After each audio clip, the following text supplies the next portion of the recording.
আজকে বর্তমান সমাজে একজন ফেন্সিডিল খোর, একজন হুইস্কি খোর, একজন আপনার মদ খোর যত বেশি খারাপ, তার চাইতে বড় খারাপ হলো একজন বিড়ি খোর, একজন সিগারেট খোর। কথা বলেন ঠিক কিনা? একজন গাঞ্জাখোর জঙ্গলে খায় নাকি মুড়ের ওপর বসে খায়? একজন মদখোর ও লুকিয়ে গিয়ে বারকে গোপনে খায় নাকি আপনার রাস্তাঘাটে দাঁড়িয়ে খায়? একজন আপনার এই হুইস্কি খোর লুকিয়ে গিয়ে খায় নাকি মানুষের সামনে খেয়ে বেড়ায়? কথা বলেন। মানুষের সামনে খায় না, তার লজ্জা আছে, যেটা হারাম, এটা খেলে মানুষ আমাকে মন্দ বলবে। আরে বেটা, ও তো হারাম খাচ্ছে, আর তুমি বিড়ি খাও মানুষের সামনে, সিগারেট খাও মুড়ের ওপরে, বাজারে। ইমাম বুঝো না, আলেম বুঝো না, হাজি সাহেব বুঝো না, কোন মুসলমানকে তুমি তোয়াক্কা করো না, তুমি ওই মদ খোরের চাইতে আরো বড় খারাপ।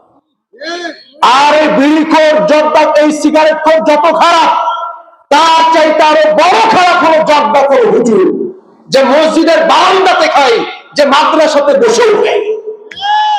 ওই বিড়িখোর অন্তত মসজিদের বারান্দায় বিড়ি খাবে না।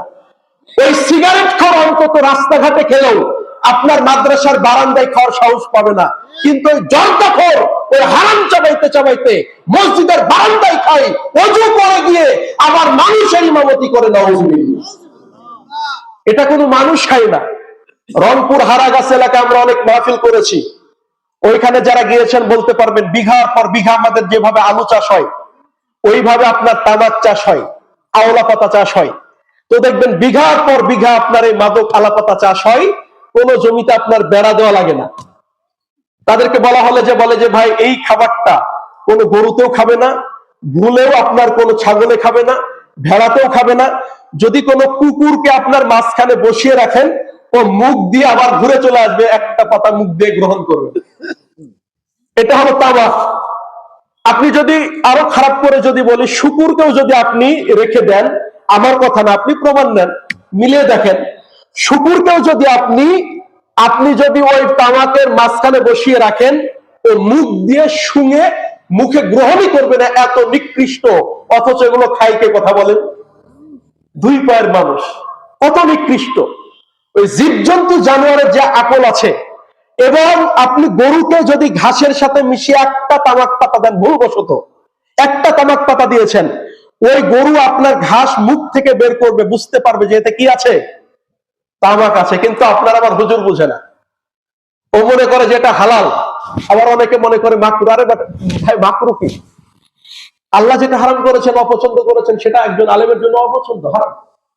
সম্মানিত উপস্থিতি, খবরদার, এগুলো কিয়ামতের পূর্ব নিদর্শন আল্লাহ রাসূল বলেছেন। নবী সাল্লাল্লাহু আলাইহি ওয়াসাল্লাম বলেছেন, সায়াকুনু আলাইকুম উমারা, হে দুনিয়ার মানুষ, তোমরা শোনো, কিয়ামতের পূর্বে এমন তোমাদের মধ্যে এমন অনেক শাসক, অনেক নেতা তোমাদের উপরে চেপে বসবে। দিনী মুসলিম ভাই, বিশেষ করে আমি যুবকদের উদ্দেশ্যে এই হাদিসটা মনে রাখার জন্য, কুমারীগুলোতে আল্লাহর আদর্শ, আল্লাহ রসুলের আদর্শ শেখানো হয়? কথা বলেন, হয় না? তাহলে এই যে আপনার 2 কোটি মুসলমানের সন্তান তৈরি হচ্ছে, যেই সন্তানদেরকে এই বাল্যকালে ছোট অবস্থায় যখন তারা নরম কাদামাটির মতো, তখন তাদেরকে শিক্ষা দিতে হতো ওয়াত্তাকুল্লাহ, আল্লাহকে ভয় করো। যখন তাদেরকে শিক্ষা দিতে হলো ওয়ালা তাকরাবুজ জিনা, খবরদার জিনা করা দূরের কথা, জিনার ধারে কাছেও যেও না। যখন তাদেরকে বলতে হতো ওয়ালা তাকুলু আমওয়ালাকুম বাইনাকুম বিল বাতিল, অন্যায় ভাবে অন্যের জমি জায়গা আত্মসাৎ করিও না, অন্যের সম্পদ দখল করিও না, অন্যায় ভাবে রাষ্ট্রের সম্পদ আত্মসাৎ করিও না। এই জ্ঞান যদি তাকে দেওয়া হতো, ও বড় হয়ে বেনজিরের মতো ডাকাত তৈরি হতো না, ওই বড় হয়ে ভূমিমন্ত্রীর মতো চোর তৈরি হতো না, যে একাই লন্ডনে 360টা বাড়ির মালিক হয়। নাউজুবিল্লাহ। এই বিদ্যা কি শিক্ষা দিয়েছে? ও ভূমিমন্ত্রী ঢাকা ইউনিভার্সিটিতে পড়াশোনা করেছে, কিন্তু এরপরে ওকে যদি ছোট্টবেলা আল্লাহর কালাম শিখানো হতো, ওয়ালা তাকুলু আমওয়ালাকুম বাইনাকুম বিল বাতিল, আল্লাহর নবীর আদর্শ যদি তাকে শিক্ষা দেওয়া হতো, আল্লাহর নবী বলছেন, শোনো, ওই ব্যক্তি জাহান্নামে যাবে যেই ব্যক্তি রাষ্ট্র কোষাগার থেকে একটা জুতার ফিতা আত্মসাৎ করে, একটা চাদর, একটা রুমাল যদি কোনো দায়িত্বশীল আত্মসাৎ করে, তার জন্য আল্লাহর জাহান্নাম, তার জন্য জান্নাত হারাম, এই কথা যদি তাকে বাল্য অবস্থায় শিখানো হতো, আল্লাহর নবীর আদর্শ শিখানো হতো, আল্লাহর কালাম যদি তাকে শেখানো হতো, আল্লাহর ভয় যদি তার অন্তরে থাকতো, ও ঢাকা ইউনিভার্সিটি পড়ার পরে এই 360টা বাড়ির মালিক এই রাষ্ট্র কোষাগার থেকে দেশের সম্পদ লুটপাট করে বিদেশে পাচার করতে পারত। এই চোর হচ্ছে কেন? ওই যে দিন শিখানো হয়নি তাই। তাহলে এরা কি শিক্ষিত? শিক্ষিত না, এরা হলো শিক্ষিত শয়তান, এরা তথাকথিত শিক্ষিত। আজকে আপনার সমাজে পড়াশোনা করেছে, অনার্স মাস্টার্স কমপ্লিট করেছে, এরপরে ওই যুবকের প্যান্টটা আছে টাকনুর নিচে, অথচ আল্লাহর নবী বললেন মা আসফালা মিনাল কাবাইনি মিন ইজআরি ফাফিন্নার, যেই পুরুষ মানুষ টাকনুর নিচে প্যান্ট পায়জামা লুঙ্গি পরিধান করবে, ওই ব্যক্তি আল্লাহর জাহান্নামে প্রবেশ করবে। আজকে বর্তমানে সারা বাংলাদেশে দেখেন, আজকে আপনি ইউনিভার্সিটিতে গুলোতে যান, আজকে আপনি কলেজগুলোতে যান, সর্বোচ্চ বিদ্যাপীঠ যেটাকে বলা হচ্ছে, আপনি ওখানে গিয়ে দেখবেন আজকে যুবকরা টাকনুর নিচে প্যান্ট পরে নাকি ওপরে। তাহলে এই যে বিদ্যা অর্জন করলো, এই বিদ্যা তার উপকার করতে পারেনি, এটা সত্যিকারের বিদ্যা নয়। আপনার সন্তান আপনার কবরের পাশে গিয়ে যদি বলতে না পারে রব্বির হামহুমা কামা রব্বায়ানি সগীরা, ওই সন্তান যদি কথা বলতে না পারে আল্লাহুম্মা গফির লাহু ওয়ারহামহু ওয়াআফিহি ওয়াআফু আনহু, তাহলে ওই সন্তান সত্যিকারের শিক্ষিত সন্তান নয়। কিন্তু আপনার সন্তানকে স্কুলে পড়িয়েছেন কিন্তু আল্লাহর কোরআন পড়তে পারে, আপনার সন্তানকে আপনি কলেজে পড়িয়েছেন, আল্লাহর নবীর আদর্শ ধারণ করে চলে, আপনার সন্তানকে আপনি ডাক্তার বানিয়েছেন, আপনার মৃত্যুর পরে আপনার কবরের পাশে গিয়ে আল্লাহর নিকটে চোখের পানি ছেড়ে কাঁদতে পারে, ওই সন্তান হলো সত্যিকারের শিক্ষিত সন্তান।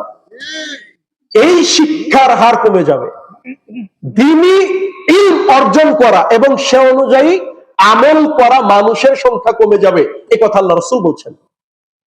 নবী সাল্লাল্লাহু আলাইহি ওয়াসাল্লাম বলছেন লা তাকুমুস সাআত, ততদিন পর্যন্ত কিয়ামত সংঘটিত হবে না, কিয়ামতের পূর্বে একটা নিদর্শন ঘটবে খুব বেশি বেশি।